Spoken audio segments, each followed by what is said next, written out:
Good morning. Welcome to Fuel Line, where we explore all things M&A related. My name's Fareed Ahmed. I'm your favorite podcast host. I'm the CEO of a firm called DSMA. Today, I have a great friend, an inspirational individual in the automotive industry joining us, Don Romano. Don, good morning. Fareed, it's great to be here. Thanks for having me. Pleasure is definitely all ours. Don, you've had one of the most interesting careers and experiences I've ever heard of in the automotive industry. Do you think you could share a little bit about Don, how you started? Because you were just telling me this amazing story. I think people would love to hear. Oh, I don't think so. How did you start? Talk about when you were growing up. Yeah, I grew up. I was a beach bum. I was a surfer. I was a competitive surfer, and that was my life. And I figured if you're going to surf the rest of your life, the best job to be would be a pilot, because you can go all over the world, right? So we can surf all those great spots. And so I was fortunate in university to be able to get an internship at Flying Tiger Airlines, which is at LAX. It was the biggest cargo airline in the world. Right up until the day. And what were you doing for them? Intern and trainer. I was going through the training program. Wow. They had the best training program really in the world. But, you know, it was cargo, so there was room for my surfboard, and I thought this is going to be great. But then at the same time, you had to spend time in the office, and it was a part-time job that paid for my tuition because my parents were both hippies. They were musicians, and they had no money. So if you're going to university, you had to pay it on your own. And this is how I paid for it. Right up until the day they went bankrupt, shut down. Federal Express bought the planes, and they taped off the building and gave me a check, said sorry. And it was a little check, and I had big expenses, right? So I still had about a year left of school, and I'm driving home on the 405 freeway, and I see this big building in the distance, and it's a Nissan building. And I thought, well, they have employees have turnover, they might need somebody. So I pulled in, I filled an application, and they laughed at me. But it just so happened that one of the people, one of the directors was a pilot, a private pilot, and he found it interesting. So he came out and said, hey, let's talk. And so we talked about planes for about an hour and a half, and after that was over, he said, can you start tomorrow? I never wanted to get in the car business. It was never in my blood. As long as it had room for my surfboard, that's all that mattered, you know? And so here I am working for Nissan with a bunch of these people from Michigan and Detroit and all these exotic places in the world. And yeah, I felt like a fish out of water, but it grew on me, and that's how I got here. That is such an incredible story. Wow. So tell me, being the inspiration for Hyundai Canada and the team. So much to talk to you about. I wish we had more time today, but I could ask you 100 questions, Don. I really could. But tell me about Hyundai, its trajectory, and what do you see for the next couple of years with Hyundai Canada as far as its continued growth? I think careful growth. Solid growth, but careful. I think in the past, some of the lessons we learned is when we tried to grow too fast. Okay.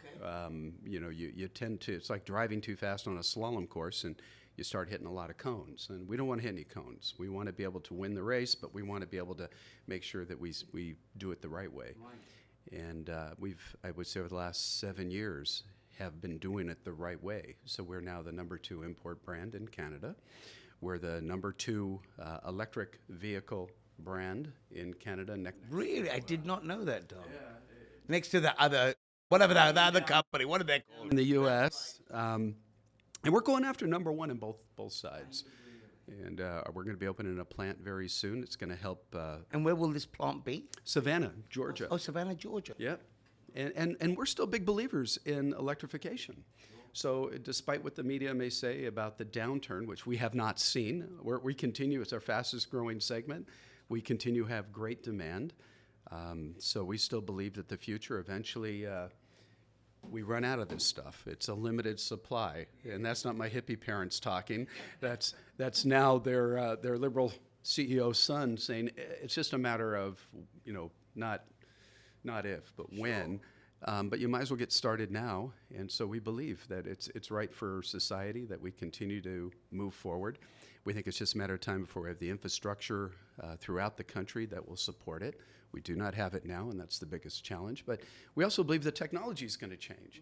You know, if you look at 1984, your cell phone, you know, I used to have the brick. I would need a stand, right? Exactly. And all it did was phone calls. I don't even use it for phones anymore.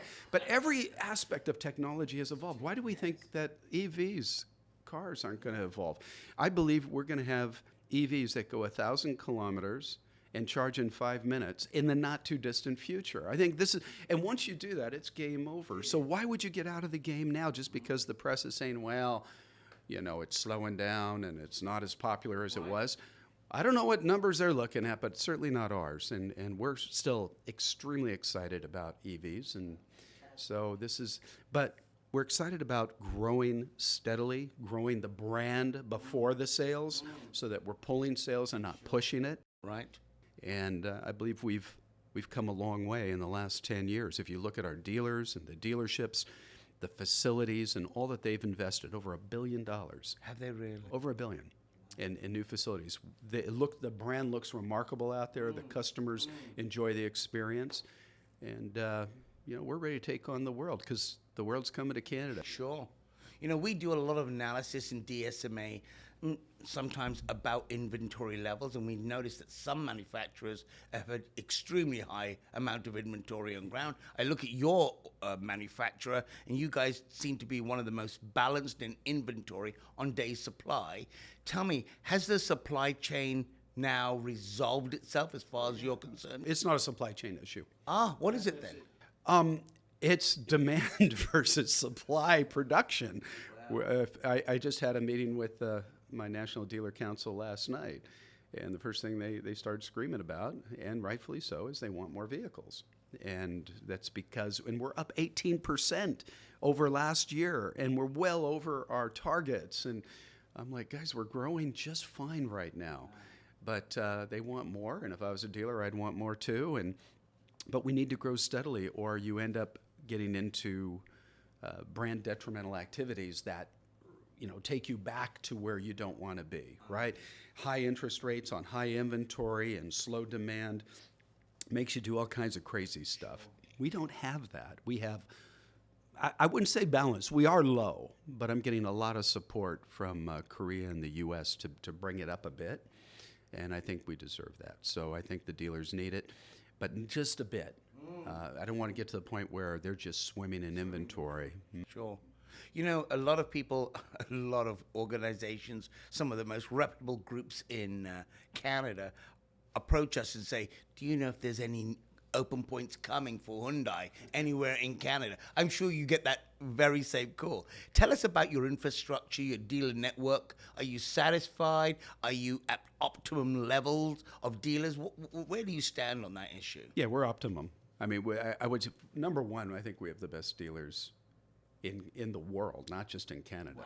And I can tell you because I've worked in 7 different countries around the world. So these dealers, and especially, not to call anybody up, but the Quebec dealers are phenomenal. They're so engaged and they're so passionate. And they wouldn't have invested, our dealers, $1 billion in these new facilities and these new processes, and really trying to up our game. And they've done a magnificent job. So, but again, like inventory, I think we're in the right. You know, we don't want to over dealer. They're profitable.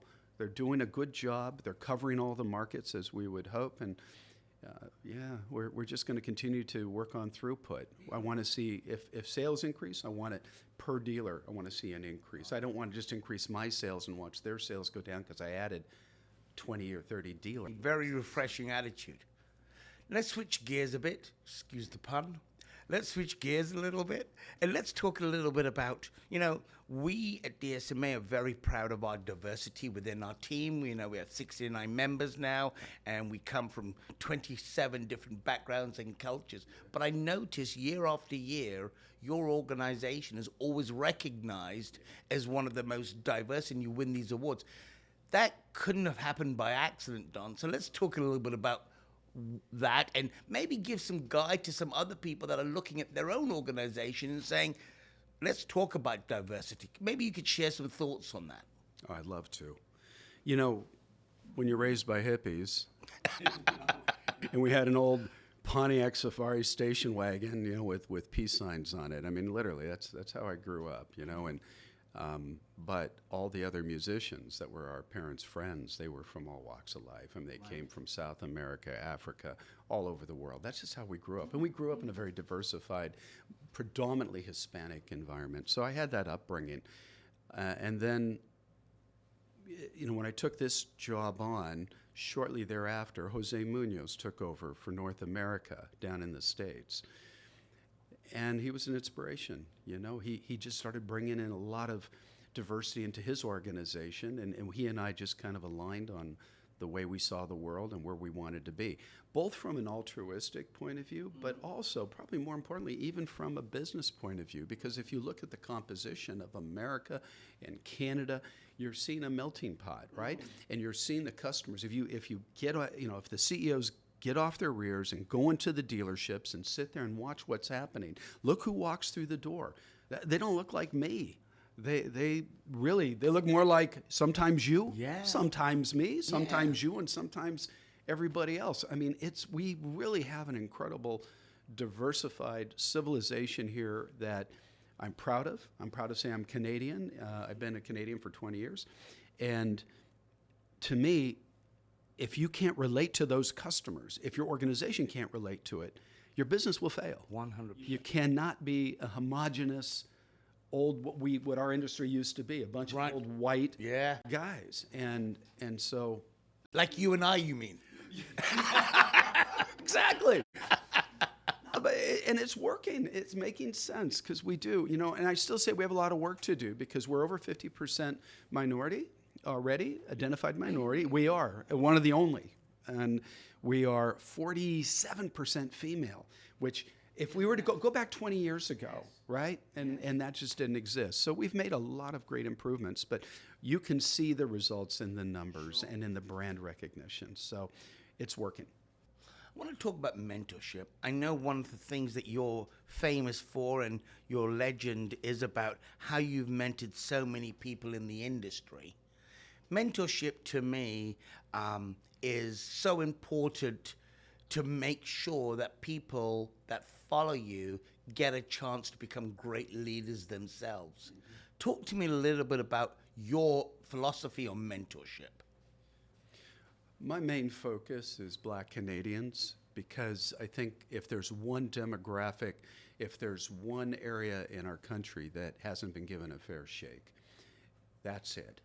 And if you can't see it, then you're blind, right? Open your eyes and see what's going on.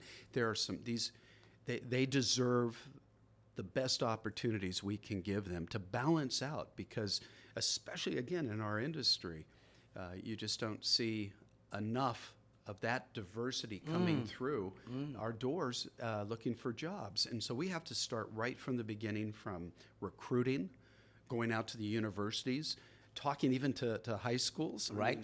Getting them excited about our industry that they've looked at in the past and said, no, that's not for me. I wouldn't fit in. You do fit in. And so a lot of the mentoring is to let them know that we as an industry care. We give scholarships then once they get out to go to Georgian. And we do a lot of activities to try to balance the the equity and the equity within the organization, and I do say equity. It's not just about equality, whatever that is. I mean, it's about getting everybody in the same place so they all feel that they're members of the organization and making a valuable contribution to the success of the company. And when you see that, black, brown, yellow, it doesn't matter, green, red, we all are one, and that's what you want to get through mentoring. So, can you not run for the president of the United States, mate? We could use someone like you. Let's not even go there. Yeah, exactly. Well, okay. Moving right along. Okay, so I know that you're a great supporter of Accelerate Auto, as are we as an organization.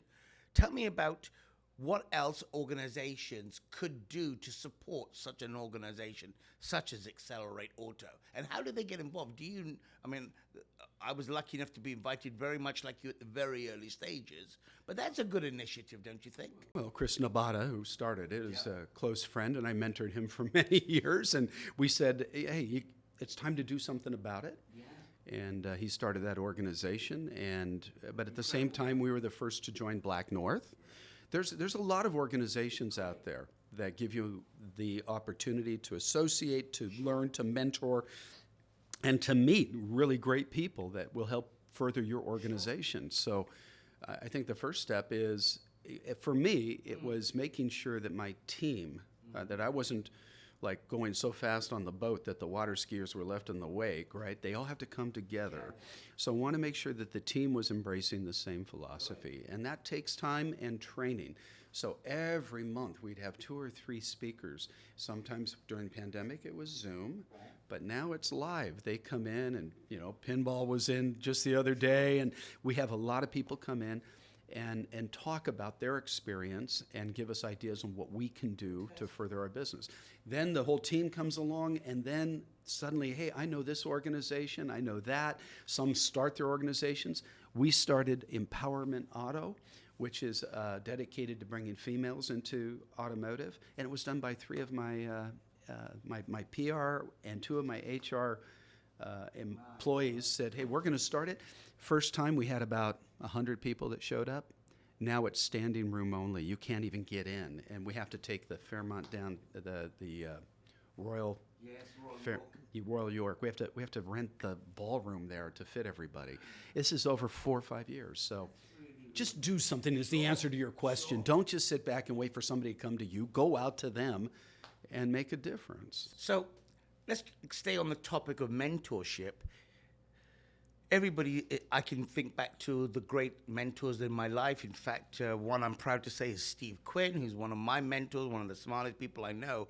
Who's been your mentor in your life? Wow. Well, my parents. I mean, I think I had a great upbringing. We had nothing, but we had each other. And, with my sisters, and that was enough for us. You don't need a lot of the things we think we need, and that was the upbringing there. And then I think as I went through the business, ultimately, I think Earl Hesterberg, who was the president of Ford Europe, he was also the president of Nissan. But at the time when I worked for him, he was just a national manager, and I was an analyst. He was one of the guys that helped me really get into the business and understand the importance of being a good leader. Not just a good business person, but leadership first. And he went on to start Group 1, which is the second largest automotive. It's now run by Daryl Cunningham, who I also worked with. I just worked with a lot of great people all the way through. And I would say, and then last but not least, and I mean this sincerely, my wife is my greatest mentor, because she has a great perspective that keeps me in line, and always has, and has helped foster, I think, a strong belief in some of the things that we're doing. Lovely. So if there was one piece of advice you could give the audience, this is going to be my last question, I promise you. One piece of advice you could give people watching this show about how they should see the automotive industry's future, what do you think the perspective on our industry is? Oh, man, I wish we had more time, because it's all going to... I'll invite you back. Well, then I'll come back. If you pay me another $200. I'll pay you $3. I'm here. I'm coming back, because this is worth $300, right? But the real fact is that it's going to change incredibly. Like right now we have this massive tariff going on these Chinese vehicles, but tariffs have never stopped the industry from expanding. Sure. It's a temporary situation. The technology, so new brands are going to be coming, new technology, EVs are going to evolve. Where else would you want to be? I mean, you could be in an industry where, you make microphones, and the minute you tell somebody, they ask, what do you do? Well, we make these microphones. They're going to go, great. Nice talking to you. When you say, hey, I work in the automotive industry. Oh, where? Well, I work at Hyundai. And they're like, oh, I love that new Santa Fe. Tell me more about this. And just yesterday, we had a kid come in who is autistic. But somewhere along he was only 4, he got into the cars and Hyundai. Everything, he knows more about Hyundai than I've ever known. And at 4 years old. And so we invited him to come on in. And we had lunch, spent about 2 hours taking him through the cars. It was fabulous. And where else could you do these kind of things and make a difference in the world, right? We can make a difference in the world where most people in their daily jobs cannot. They have to go outside of their jobs. We get to do it in the number of hours that we're in our office. So it's going to change, and be a part of the change, I think, is the key. Don, thank you very much for coming in today. I know that it's the beginning of the long weekend, and I know how important your family is to you, and so I understand, and thank you very much for spending so much time. Thank you for, I hope you enjoyed this episode. There's got plenty more to come. We're going to invite more inspirational people like Don Romano that know about the automotive industry in Canada, how it relates to the M&A world.